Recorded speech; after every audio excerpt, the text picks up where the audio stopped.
Hello నమస్తే. ఇప్పుడే ఒక సెన్సేషనల్ న్యూస్, బ్రేకింగ్ న్యూస్. అసలుకి కొన్ని ఛానల్‌లో ఆ థంబ్‌నెయిల్ చూసి అస్సలకి బుర్ర పోయింది. ఆ థంబ్‌నెయిల్ చూసి. ఏంటి ఆ థంబ్‌నెయిల్స్? ఎస్సీలు క్రైస్తవులుగా మారితే రిజర్వేషన్ పోయిద్దని సెన్సేషనల్ జడ్జిమెంట్ ఇచ్చిన సుప్రీంకోర్ట్ అని చెప్పేసి ఈ గోడీ మీడియా కొడుతున్నారు, తెలుగు మీడియా వాళ్ళు.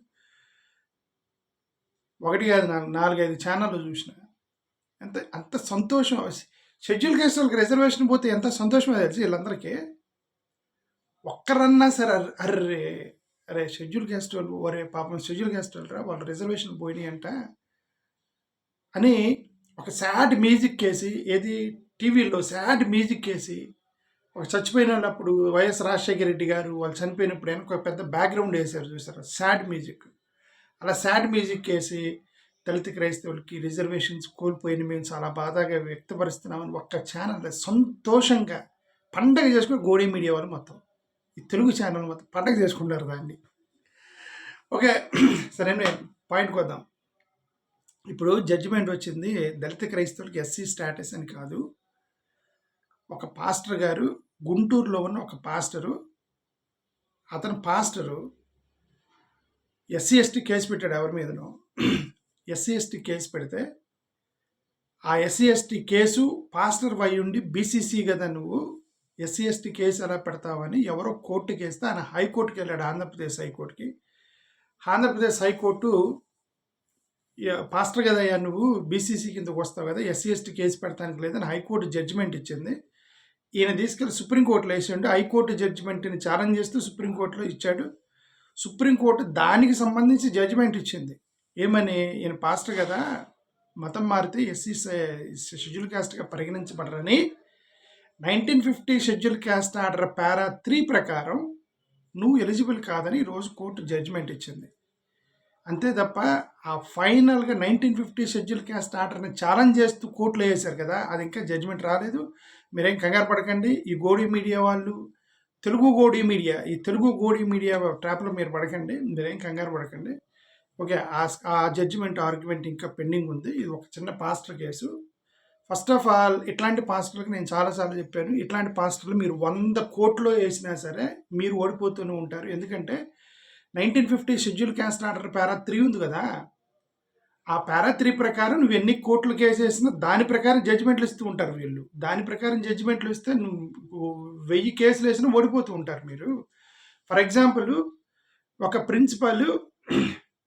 ప్రిన్సిపల్ లేటుగా వచ్చిన పిల్లలకి 50 రూపాయలు ఫైన్ వేయండి అని ప్రిన్సిపాల్ ఒక ఆర్డర్ ఇచ్చాడు అనుకోండి. లేటుగా వచ్చిన పిల్లలకి 50 రూపాయలు తీసుకోండి ఒక్కొక్కటి దగ్గర అని. ఎవడో పిల్లోడు నేను కట్టను అన్నాడు. ఓకే, వీళ్ళు కోర్టుకు వెళ్ళారు. ఏమని, ఇది 50 రూపాయలు కట్టాలి సార్, ఇది కట్టలేదు అని ప్రిన్సిపల్ ఆర్డర్ ఉంది, కానీ ఇది 50 రూపాయలు కట్టనంటున్నాడు అని అంటే, వాడు నేను ఎందుకు కట్టాలని కోర్టుకు వెళ్తాడు. వాడు కొడితే ప్రిన్సిపల్ చెప్పాడు కాబట్టి నువ్వు కట్టాలని కోర్టు జడ్జిమెంట్ ఇచ్చింది. ప్రిన్సిపల్ ఆర్డర్ ఉంది బాయ్, ప్రిన్సిపల్ ఆర్డర్ ప్రకారం నువ్వు కట్టాలని చెప్పి కోర్టు జడ్జిమెంట్ ఇచ్చింది. ప్రిన్సిపల్ ఆర్డర్ తప్పు అంటే అది సపరేట్ కేసు. అది ప్రిన్సిపల్ ఆర్డరే తప్పు అంటే సపరేట్ కేసు అది. ఓకే, సో కాబట్టి ఇప్పుడు వచ్చిన జడ్జిమెంటు ఈ సభ కేసు అనమాట. ఏది 1950 షెడ్యూల్ క్యాస్ట్ ఆర్డర్ పారా 3 అనేది తప్ప రైట్ అనేది ఇంకా జడ్జిమెంట్ రాలా. దాని మీద కమిషన్ వేశారు కదా, బాలకృష్ణన్ గారి మీద 1 మ్యాన్ కమిషన్ వేశారు కదా సంవత్సరానికి, అది ఇంకా పెండింగ్లో ఉంది. అది ఎవరో పాస్టర్ గారు నాకు SC certificate, SC ST case పెడితే పాస్టర్ నువ్వు ఎట్ట పెడతావని జడ్జిమెంట్ వచ్చింది అంతే. కాబట్టి మీరు కంగారు పడకండి. నేను గతంలో మీరు చాలాసార్లు చెప్పింది ఏంటంటే, మీరు ఎలాంటి కేసులు ఎన్ని వేసినా మీరు ఓడిపోతూ ఉంటారు, మీరు అసలు వెళ్ళొద్దు, అట్లాంటి కేసులు పెట్టుకుని వెళ్ళొద్దు. మీరు 1950 షెడ్యూల్ క్యాస్ట్ ఆర్డర్ పారా 3 రైటా రాంగా అనేది తేలేంత వరకు మీరు కేసు కోర్టులో జడ్జిమెంట్లు ఓడిపోతూ ఉంటారు. మీరు చేయగలిగింది ఒకటే, మీరు కనుక అఫీషియల్గా మతం మారితే, మీరు క్రిస్టియన్ అని మీరు క్లెయిమ్ చేస్తే మాత్రం మీకు ఎస్సీ స్టేటస్ రాదు. నేను క్రిస్టియన్ని అని మీరు క్లెయిమ్ చేస్తే తప్ప మీరు కోర్టుకి వెళ్ళినా వేస్ట్. ఇట్లాంటి కోర్టు జడ్జిమెంట్లు వస్తూ ఉంటే వాళ్ళు పండగ చేసుకుంటూ ఉంటారు. ఇలా రోజుకు ప్రతి నెల ఒక జడ్జిమెంట్ వచ్చింది. ఒకసారి మద్రాస్ హైకోర్టులో, ఒకసారి ఆ కోర్టులో, కోర్టులో వస్తూ ఉంటాయి. ఎందుకు అవన్నీ 1950 షెడ్యూల్ కేసు ఆర్డర్ బేస్ చేసుకుని ఇస్తూ ఉంటారు జడ్జిమెంట్లు అవన్నీ. ఇప్పుడు వీళ్ళందరికీ పండగ చేసుకుంటారు దాని గురించి. కాబట్టి మీరు అసలు కోర్టులకు వెళ్ళకండి. ఫస్ట్ ఆఫ్ ఆల్, ఎవరైనా పాస్టర్లు ఎవరైనా, మీరు ఎస్సీలు కాదు, మీరు కోర్టులకి 1950 షెడ్యూల్ క్యాస్ట్ ఆర్డర్ని ఆ గోడ పగలగొట్టేంత వరకు ఇవన్నీ వేస్ట్, మీరు ఓడిపోతూ ఉంటారు. ఓకే, నేను గతంలో ఏం చెప్పానంటే షెడ్యూల్ క్యాస్ట్ వాళ్ళకి మత స్వేచ్ఛ కోసం కొట్లాడండి, ఈజీగా వచ్చేసిద్దని నేను గతంలో చెప్పాను. నేను యాక్చువల్గా నాకు చాలామంది కామెంట్లు పెడుతున్నారు, అన్న నువ్వు వెళ్ళి కొట్లాడు. నేను కొట్లాడతానా? నేను 1998 మెమో మీద కొట్లాడినప్పుడు నా వెనక తెలుగుదేశం వాళ్ళు హెల్ప్ చేశారు. నాకు తెలియదు వాళ్ళు తెలుగుదేశం వాళ్ళని. జగన్మోహన్ రెడ్డి గారి గవర్నమెంట్ మీద నేను అప్పుడు కొట్లాడుతుంటే వెనక కొంతమంది కమాన్ అని రమేష్ అన్న అంటుంటే నేను ఇంకా నాకు సపోర్ట్ చేస్తున్నారు అనుకున్నా. తర్వాత అర్థమైంది వాళ్ళందరూ తెలుగుదేశం వాళ్ళని. ఓకే, వాళ్ళు సడన్గా నాకు సపోర్ట్ ఆపేశారు వాళ్ళు నాకు. తర్వాత అర్థమైంది ఎందులో వీళ్ళు సడన్గా సపోర్ట్ అయింది, వాళ్ళు తెలుగుదేశం అని తర్వాత అర్థమైంది. సో కాబట్టి ఇప్పుడు నాకు సపోర్ట్ చేసే వాళ్ళు ఎవరు లేరు.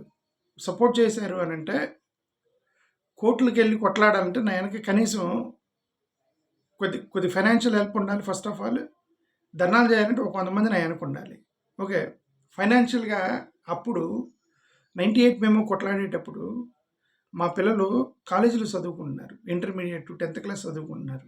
ఇప్పుడు వాళ్ళు మెడికల్ ఎడ్యుకేషన్లోకి వెళ్ళారు కాబట్టి వాళ్ళకి ఫీజులు కట్టి, వాళ్ళకి ఎలాగ ఫీజులు కట్టాలి, వాళ్ళకి ఎలాగ మెడికల్ ఎడ్యుకేషన్ బయటికి రప్పించాలని ఆ బాధలో ఉండి నాకు కెపాసిటీ లేక నేను బయటికి రావట్లేదు. మీకు తెలిసి నేను ఓన్లీ వీడియోలు పెడితే కూర్చున్నా. ఎందుకంటే మా children they went to higher education, medical ఎడ్యుకేషన్లోకి వెళ్ళారు. ఇప్పుడు వాళ్ళు నేను లక్షల్లో ఫీజులు కట్టాల్సి వస్తుంది. సో కాబట్టి నాకు ఫైనాన్షియల్ కెపాసిటీ లేదు కాబట్టి ఇంట్లో కూర్చొని మాట్లాడుతున్నా. కాబట్టి మీరు కింద కామెంట్ పెట్టండి, అన్న నువ్వు కోర్టుకి వెళ్ళని కామెంట్ పెట్టకండి. నాకు ఎవరు ఫైనాన్షియల్ సపోర్ట్ కూడా చేయరు. ఎందుకంటే జై మోడీ అంటే నాకు సపోర్ట్ చేస్తారు. రోజు మోడీ గారిని తిడితే ఈ పొలిటికల్ పార్టీలో రానిరు ఆంధ్రప్రదేశ్లో. కాబట్టి పొలిటికల్ సపోర్ట్ కూడా ఉండదు నాకు. లేదంటే ఇవన్నీ కొట్టలాడేంత 98 మెమోని ఇవన్నీ కూడా తీసుకెళ్ళి సుప్రీంకోర్టులో వేసి రచరచ చేసేవాడిని. అదే సంగతి. ఓకే, చేయగలిగిన వాడికి ఏదో ఒక వీక్నెస్ ఉండిద్దని నాకు ఆ వీక్నెస్ ఉంది, ఫైనాన్షియల్ వీక్నెస్ అనేది ఉంది. So I can do that. మీరు ఎవరైనా వెళ్ళగలిగితే వెళ్ళండి, నేను I can help you out to fight and all. నేను చెప్పేది ఏంటంటే మీకు 2 మార్గాలు ఉన్నాయి. 1950 schedule caste order, 1950 schedule caste order అనేది ఒక డోర్ ఉంది కదా, ఈ డోర్కి యువతల సైడ్ 1950 షెడ్యూల్ క్యాస్ట్ ఆర్డర్, అవతలైతే ద షెడ్యూల్ క్యాస్ట్ వాళ్ళకి మత స్వేచ్ఛ. ఓకే, ఒక ఇల్లు ఉంది, ఇంటి లోపల ఉన్న వాళ్ళు బయటికి రావాలంటే ఏం చేయాలి? డోర్ పగలు కొట్టాలి. యువతలున్న వాడు లోపలికి వెళ్ళాలంటే ఏం చేయాలి? డోర్ పగలు కొట్టాలి. ఇద్దరికి అడ్డం ఒకే ఒక డోరు, 1950 షెడ్యూల్ క్యాస్ట్ అనే డోరు. వాళ్ళు పగలగొట్టినా పగిలిద్ది, మీరు పగలగొట్టినా, బయట వాడు పగలగొట్టినా పగిలిద్ది, వాడు పగలగొట్టినా పగిలిద్ది, ఆ డోర్ పగిలిపోయింది. ఇద్దరు ఎవరు కొట్టినా పగిలిద్ది అది. ఓకే, ఇప్పటి వరకు ఈ 1950 షెడ్యూల్ క్యాస్ట్ ఆర్డర్ని దళిత క్రైస్తవులకి ఎస్సీ స్టేటస్ కావాలి అని కోర్టులో వేసింది బీసీసీలు, ఎస్సీలు కాదు. కోర్టులో వేసింది బీసీసీలు. దళిత క్రైస్తవులకు ఎస్సీ స్టేటస్ ఇవ్వండి అంటే అర్థం ఏంటి? వాళ్ళు ఎస్సీలు కాదని కాదు, కాబట్టి మాకు ఎస్సీ స్టేటస్ ఇవ్వండి అంటున్నారు. వాళ్ళు బీసీసీగా మారిన వాళ్ళు కోర్టులో వెళ్ళి కొట్లాడుతున్నారు. ఏమని? మేమంటే మీ క్రైస్తవులుగా మారాము, మా సర్టిఫికేట్ తీసేశారు, మాకు మా ఎస్సీ స్టేటస్ ఇవ్వండి అని వాళ్ళు కొట్లాడుతుంటే షెడ్యూల్ క్యాస్ట్ వాళ్ళు కూడా పట్టుకొని దళిత క్రైస్తవులకు ఎస్సీ స్టేటస్, వీడు దళిత క్రైస్తవుడు అనుకుంటున్నాడు. వీడు నేను గతంలో ఒక వీడియోలో కూడా మాట్లాడు, నువ్వు దళిత క్రైస్తవుడు కాదు రాబాయ్, నువ్వు షెడ్యూల్ క్యాస్ట్ అవి. దళిత క్రైస్తవులు అంటే బీసీసీలో ఉన్న వాళ్ళు దళితులు క్రైస్తవులుగా మారి బీసీసీ సర్టిఫికేట్ తీసుకున్నామని దళిత క్రైస్తవులు అంటారు, మిమ్మల్ని షెడ్యూల్ క్యాస్ట్ వాళ్ళు అంటారు, మిమ్మల్ని చర్చికి వెళ్ళే షెడ్యూల్ క్యాస్ట్ వాళ్ళు అంటారు. కాబట్టి మీ సెక్షన్ వేరు. మీరు దళితులు, దళిత క్రైస్తవులు కాదు, మీరు దళితులు, వాళ్ళు దళిత క్రైస్తవులు బీసీసీలో ఉన్నవాళ్ళు. వాళ్ళు వెళ్ళి కోర్టులో కొట్లాడుకుంటున్నారు మాకు ఎస్సీ స్టేటస్ ఇవ్వండి అని. మీరు అదే నేను చెప్పిన వాళ్ళు బయట ఉన్నారంటే వాళ్ళు వెళ్ళిపోయారు బయటికి, వాళ్ళు పగలగొట్టిన ఇది పగిలిద్ది. ఇంకొక మార్గం ఉంది, లోపల పగలగొట్టడం. లోపల పగలగొట్టుంటే షెడ్యూల్ క్యాస్ట్ పగలగొట్టవచ్చు దాన్ని. మీరు ఎలా కొట్టాలి? మీరు మత స్వేచ్ఛ అని కోర్టులకు వెళ్ళాలి. షెడ్యూల్ క్యాస్ట్ వాళ్ళు వాడు పగలగొట్టిన ఇటు పగిలిన డోర్ పగిలితే ఇద్దరికి ఎంట్రీ ఉండేది. ఓకే, నేను చాలామందికి చెప్పాను, వాళ్ళు కొట్టలేకపోతున్నారు. ఎందుకు? బీసీసీలు అడిగితే వాళ్ళు ఏమన్నారంటే, ఇప్పుడు మోడీ గారు రీసెంట్గా ఒక కామెంట్ చేశాడు. ఏమని? ఎస్సీ కమిషన్ కామెంట్ చేసింది ఏమంటే, మా AD 50లో థామస్ అనే వ్యక్తి వచ్చాడు, AD 50లో వచ్చాడు థామస్ అనే వ్యక్తి, యేసుక్రీస్తు శిష్యుడు. అప్పటి నుంచి కన్వర్షన్ జరుగుతున్నాయి, వీళ్ళందరూ ఇండియన్ క్రిస్టియన్ అని రాసుకున్నారు. 50వ సంవత్సరం నుంచి అంటే 2500 సంవత్సరాల నుంచి చరిత్ర రికార్డులు మా దగ్గర లేవు. ఇప్పుడు ప్రతివాడు వచ్చి నేను ఇండియన్ క్రిస్టియన్ అని రాసుకున్నారు, యాక్చువల్గా నేను మాలా మాదిగోండి అని మా దగ్గరికి వచ్చి సర్టిఫికేట్లు అడుగుతారు. మా వల్ల కాదని ఒక కాజ్ చూపించి తప్పించుకుంది ఎవరు? Central government. ఏమని చెప్తుంది సెంట్రల్ గవర్నమెంట్? ఇండియన్ క్రిస్టియన్లో ఎవరు మాల, ఎవరు మాదిగా, ఎవరు బ్రాహ్మణి అని మేము చెప్పలేము, వాళ్ళందరూ కన్వర్ట్ అయ్యి ఒకే పేరు రాసుకున్నారు క్రిస్టియన్ అని, కాబట్టి వీ కెనాట్ సెగ్రిగేట్, అందరూ వచ్చి నేను మాలా మాదిగా అని చెప్పి క్లెయిమ్ చేస్తారు ఇప్పుడు రిజర్వేషన్ కోసం. సో మా వల్ల కాదు, ఆ రికార్డు మా దగ్గర లేదని మోడీ గవర్నమెంట్ చెప్పి తప్పించుకుంటుంది దాన్ని. కాబట్టి మీరు అంటే ఏంటి, బయటోడికి అడ్డేస్తున్నారు, మీరేం చేయాలి, లోపలోడు కొట్టాలి. లోపలోడు అంటే షెడ్యూల్ క్యాస్ట్ వాడు కొట్టాలి. షెడ్యూల్ క్యాస్ట్ వాడు పోయి ఇదిగోండి నా సర్టిఫికేట్, ఎస్సీ సర్టిఫికేటు, నేను హిందువుని లేదా సిక్కుని లేదా బుద్ధిస్ట్ని, ఇదిగో నేను ఎస్సీ ఉండి, ఇంక దాంట్లో అబ్జెక్షన్ ఏం లేదు కదా, నాకు మత స్వేచ్ఛ, నేను నా ఇష్టం వచ్చిన మతానికి నేను పోతా, క్రిస్టియనా ముస్లిం ఎక్కడికంటే ఆడిపోతా అని మత స్వేచ్ఛ మతాడు ఈజీగా వచ్చింది. సంవత్సరంలో మీకు జడ్జిమెంట్ వచ్చింది షెడ్యూల్ క్యాస్ట్ తోటి కొట్లాడితే. బీసీసీలు 20 సంవత్సరాల నుంచి కొట్లాడుతున్నారు, వాళ్ళు చేయలేరు దాన్ని. ఎందుకు? 100 రీజన్ చెప్తున్నారు. ఏమని?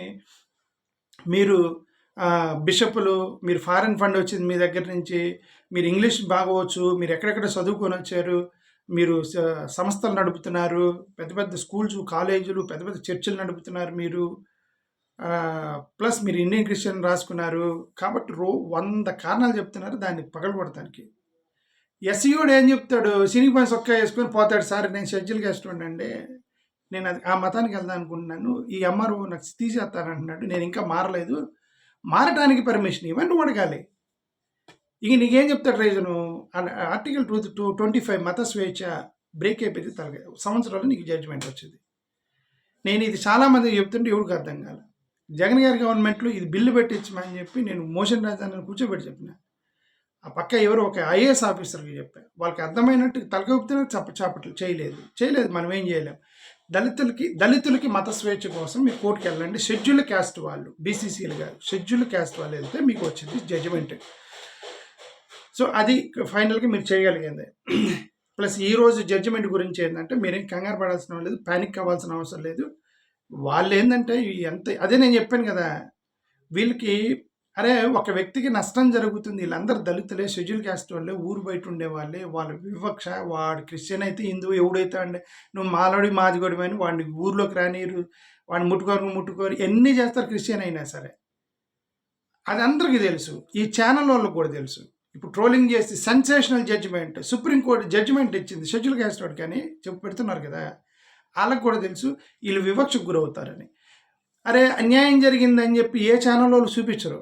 అదే వెనక రాజశేఖర రెడ్డి గారు చనిపోయినప్పుడు ఎన్టీ రామారావు గారు వెనక బ్యాక్గ్రౌండ్ మ్యూజిక్ వేసి అరే ఎంత అన్యాయం జరిగిపోయింది అని ఒక బ్యాక్గ్రౌండ్ సాడ్ మ్యూజిక్, ఆ మ్యూజిక్ కాదు, బ్రేకింగ్ న్యూస్ అని పండుగ చేసుకుంటున్నారు వీళ్ళు. కాబట్టి ఇంకా దాన్ని బట్టి అర్థమైంది మీ యొక్క పతనం వాళ్ళందరూ కోరుకుంటున్నారని, అంతకన్నా ఇంక నిదర్శనం లేదు. టీవీ ఛానల్లో ఈ బ్రేకింగ్ న్యూస్ వెనక్కి వచ్చే బ్యాక్గ్రౌండ్ని బట్టి మీ పతనం కోరుకుంటున్నారని ఇంతకన్నా నిదర్శనం లేదు. కాబట్టి మీరే జాగ్రత్తగా ఉండాలి. థ్యాంక్ యూ, నమస్కారం.